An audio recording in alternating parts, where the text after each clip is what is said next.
Hey, I'm on a long distance trip right now. I started out this morning in Jacksonville, Florida, and I just wanted to report the accuracy of what autopilot is saying my arrival time is.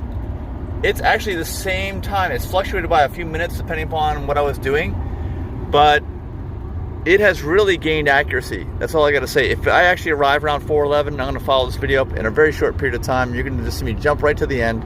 You won't have to wait for me. And you'll see, because this is a long, long trip from Jacksonville, Florida to Raleigh, North Carolina. Many supercharger stops. And that will be awesome if it's gotten that accurate. And I even upgraded my tires to the 22-inch rims, which affects range.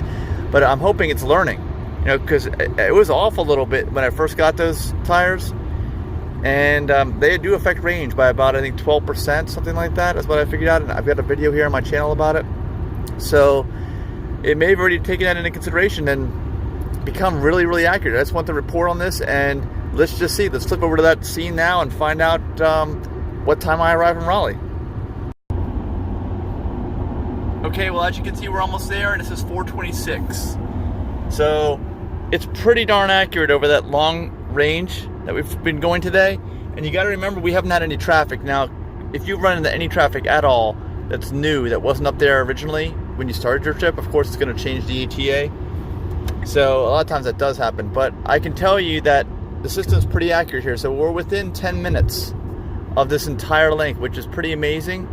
But I would still use the same old rule of thumb that I've always used, which is you're going to add time. Don't assume it's correct. Add time. I usually add like 30 minutes to an hour, depending on how long the trip is. Sometimes even more than an hour if it's a super long trip. I mean, hundreds and hundreds of miles. I mean, all day I'm talking about for that. But still, put some factor in there for traffic and also for the system not being accurate still.